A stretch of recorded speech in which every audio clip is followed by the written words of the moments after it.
tarde. Presidente, o senhor falou aí em commodities e eu queria falar um pouquinho de dólar, né?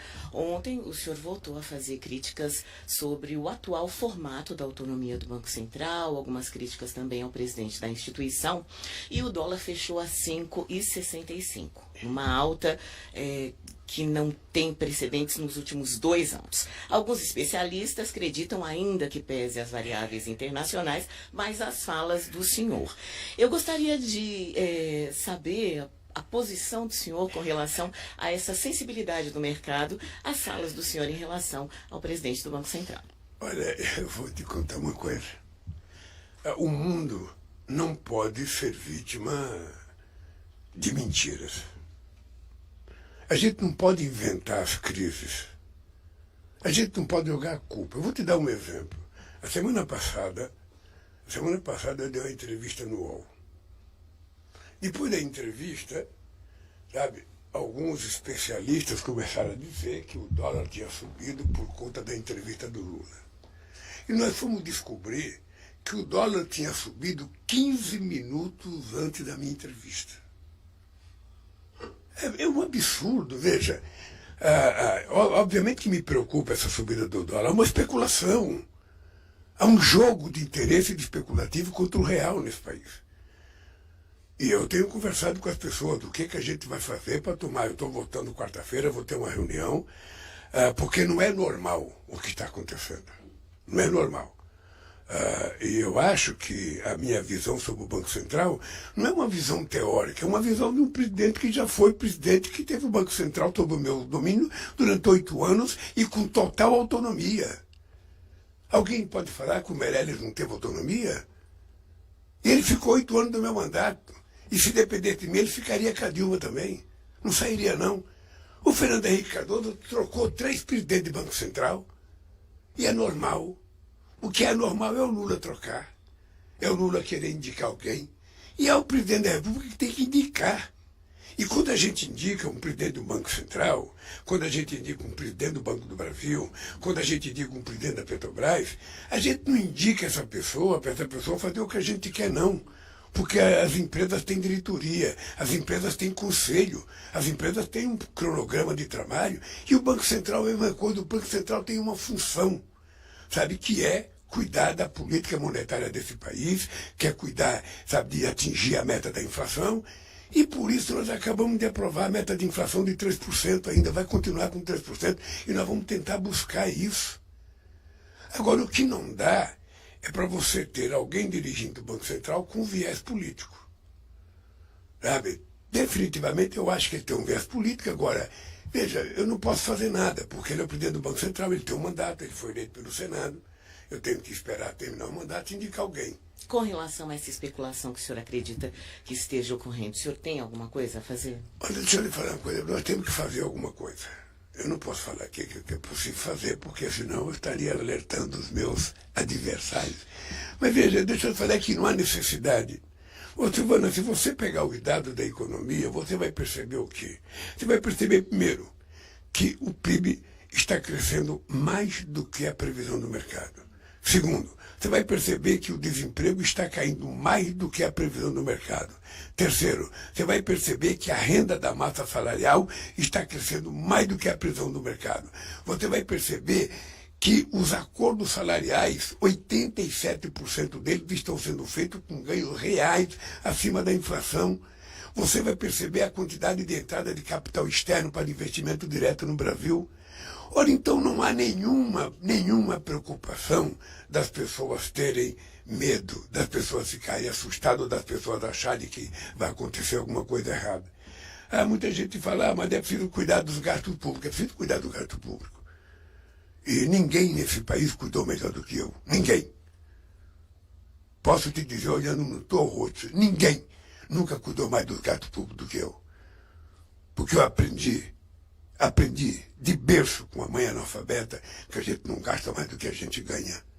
Que a gente tem que pensar aquilo que a gente vai fazer. É assim que eu dirijo o Brasil. Agora, o que eu não posso é aceitar a ideia de que, Precisa acabar com o benefício de pobre. Você bota a família, está custando muito caro. O salário mínimo está custando muito caro. A política de ajudar a investir em faculdade. Por que tanta faculdade? Por que tanto Instituto Federal? Por que tanto investimento na área da saúde? Por que a Nívia tem que cuidar tanto das mulheres, tanto das pessoas mais pobres? Por que ela teve que pegar um país que tinha 12.500 médicos, que levou para 26.500 médicos, e vai chegar para 28, porque agora mesmo vai ter mais um concurso para mais médicos, e só aqui na Bahia vai vir 250 vagas. Mais médicos para a gente levar para onde não tem médico.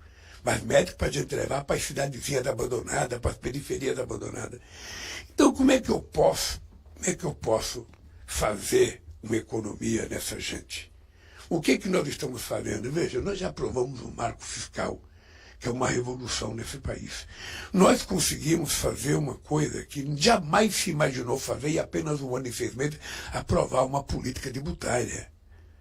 Sabe, nós já provamos que responsabilidade jurídica, responsabilidade política, responsabilidade social, nós temos demais. Agora, o que a gente não pode abrir mão é de melhorar a vida do povo brasileiro. Então, nós vamos tentar encontrar soluções. Eu tenho dito para todo mundo, ainda esse dia falei com a Dada, é o seguinte, cara, você me apresenta excesso de gasto. Porque se tiver excesso de gasto, se alguém estiver gastando alguma coisa que não seja necessário, se alguém estiver aplicando mal dinheiro, a gente para. Porque eu também não vou jogar dinheiro fora.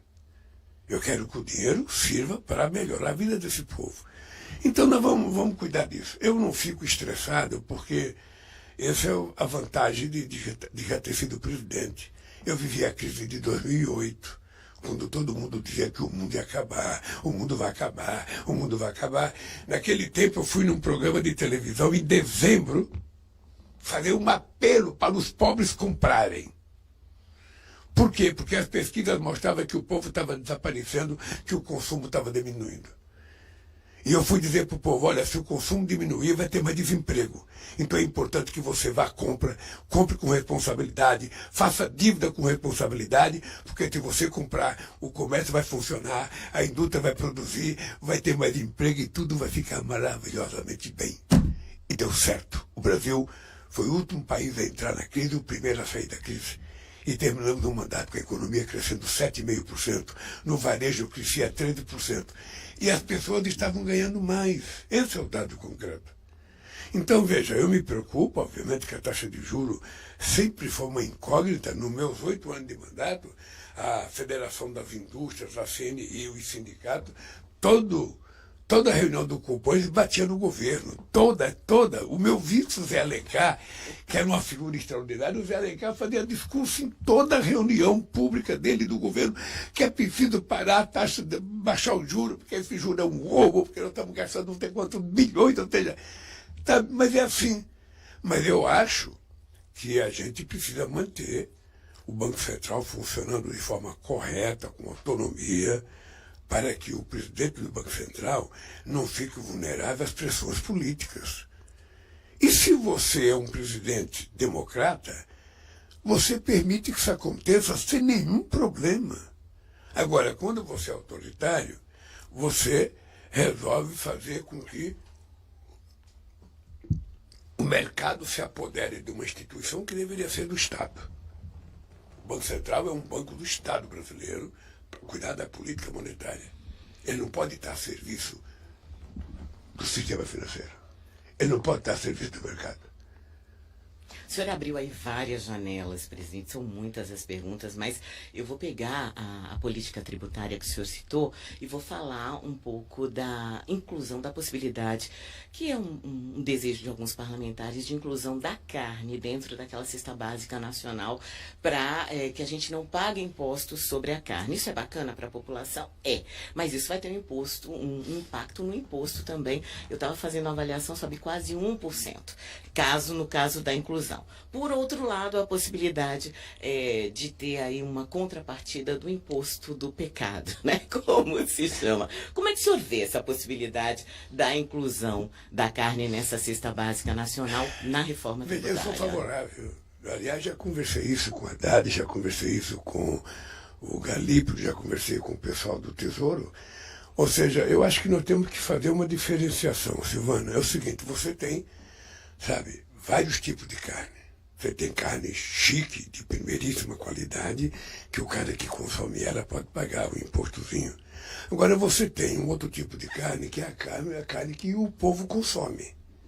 Né? Frango, por exemplo, não precisa ter imposto. O frango faz parte do dia a dia do povo brasileiro. Ovo faz parte do dia a dia. Sabe? Então, uma carne, sabe, um músculo, uma acém, colchão mole, sabe? Tudo isso pode ser evitado. Eu não entro em detalhe porque tem muita gente importante trabalhando nisso. Mas eu acho que a gente precisa colocar a carne na cesta básica, sim. Tá? Sem que haja imposto, você pode separar a carne, você pode selecionar a carne. Tá? Você vai comprar uma coisa importada, chique, tem que pagar imposto. Eu estou falando em imposto do povo brasileiro, ou seja, o povo mais humilde, o povo trabalhador, a classe média baixa, sabe? Essa gente que vai no açougue comprar um pedaço de carne não poderia pagar imposto, sabe? Como se fosse, sabe, uma pessoa mais rica.